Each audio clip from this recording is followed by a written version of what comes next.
Today, we're going to look at a really common difficulty that students encounter when they're doing research using the library's research tools. And that's a situation where they're not getting any or not getting a lot of good results. This can happen for a few different reasons, which I'll try and go over today.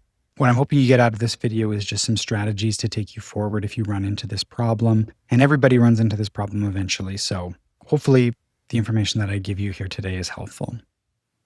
So, to start, what I've done is just a very basic example of this problem where I've typed in a research question into the library search box, and I've only gotten two results, and neither of the results is at all relevant to the thing that I'm trying to search.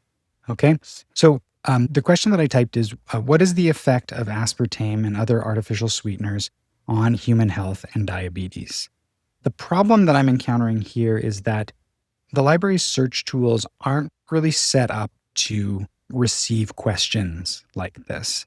The library search tools are centered around keyword searching, and that means that we have to identify our keywords and not just type a full question.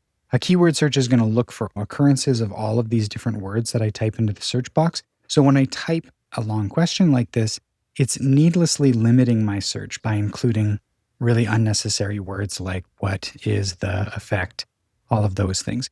So what we need to do first is identify what our keywords are, what our key concepts are, and that will begin to improve the situation for us. So that's what I've done here. I've separated that research question now into concepts: aspartame, artificial sweeteners as a phrase. So between quotation marks, the phrase artificial sweeteners, between quotation marks, the phrase human health, and the word diabetes. So now it's eliminated all of that extraneous vocabulary and terminology that I don't need and limited only to my keywords that I'm searching for. You'll notice that I only got 3 results this time. So I haven't improved my situation much. The results that we're getting are actually somewhat relevant, so that's a good sign. We're moving in the right direction. But still, 3 results is not a lot, and that's certainly not all of the information that we have out there on this topic. So we need to do something more with this in order to make this into a good functioning search. So to do this, I'm going to use the search command OR. This is going to be my primary method today of expanding this search to bring in a lot more results of things that are relevant to my topic, but get a larger volume of results. Okay, so you'll notice here I've got the word OR in capital letters between my concepts here. So what OR is doing in the search box when you type it in OR in capital letters, it's a search command that tells the search that these terms or these phrases are either related or they're synonyms. They're things that we want to search, one or the other. We don't have to find all of these terms, but we want to find at least one of them, right? And so what I've done, I put between parentheses all of the terms that mean more or less the same thing for my research topic. They're different examples of the same thing, which is artificial sweeteners. And so that's what OR does for me in this case. It expands my search by allowing me to find things that mention the same concepts but using different terms.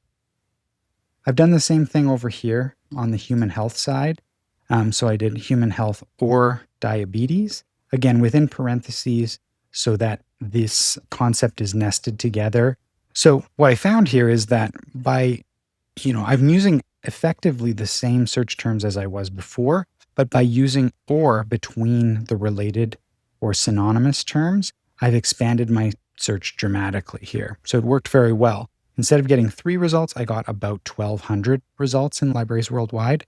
And as I scroll down, I see that these are all directly relevant to the research question that I was asking in the beginning.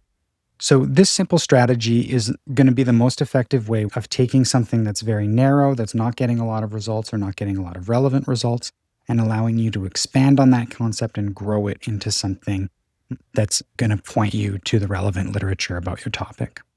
Now, another version of this problem that students run into is having multiple aspects of a topic embodied within one research question or within one research topic. So if you imagine that what I wanted to do for my research paper was to compare different lifestyle changes and their effects on human health. So I wanted to compare switching to artificial sweeteners versus switching to a more active lifestyle through walking. So there might be some studies or some literature that makes that comparison directly. However, there might not be a lot of studies that examine that exact topic. So, what we generally will want to do with topics like this that have multiple aspects is to actually separate out those aspects and research them individually. Basically, what I want to do is disentangle these two concepts. So, on the one hand, searching for the human health effects of switching to artificial sweeteners, and on the other, the human health effects of walking more. And then once I have my sources that examine each of those subtopics, then I can do that comparison myself. And so this is going to be a more effective way of kind of drawing together these different topics into one single topic is by examining them each individually. So this might be an element that you're facing if you're not getting a lot of good results.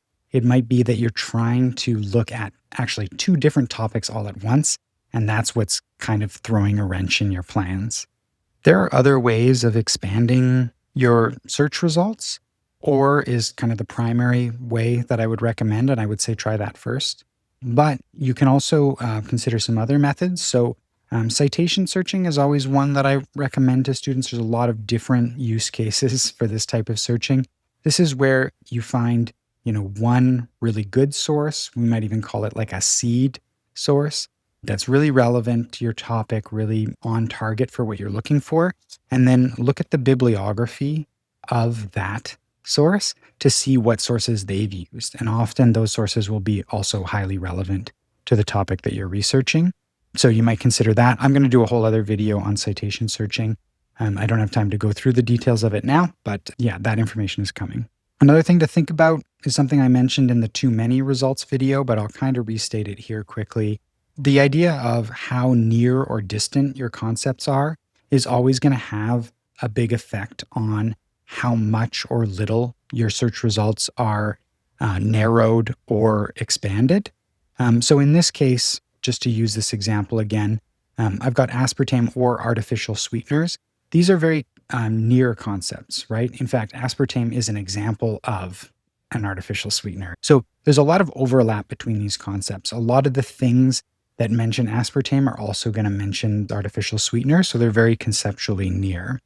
Now, if I did a different search using or with conceptually very distant concepts, then I would expand my search a lot more because there's less overlap between the two. So just keeping that in mind as you're doing your searches, that if you've got two words where you think there'll be a lot of overlap, you'll expand maybe a little bit. But if it's two concepts that you don't suspect have a lot of overlap necessarily, then you're going to expand your search a lot more. And you can use that information to kind of finesse your search and get the types of results that you're hoping to get and expand your search as much as you want. So I hope that that's helpful. This, as I said, is a very common situation. Students aren't getting a lot of good results for their searches, and they need to use some of these strategies to expand their search results and find more things that are relevant to their topic. As a general piece of advice, I would say just keep working at it, keep trying the tools. Try not to get too discouraged if you run into problems like this. And remember that there's people in the library that can help you.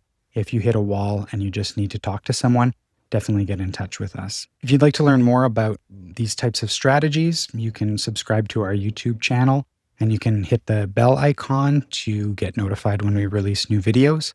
So yeah, let us know if you have any questions, and hopefully we'll see you around the library, and I hope you have a great day.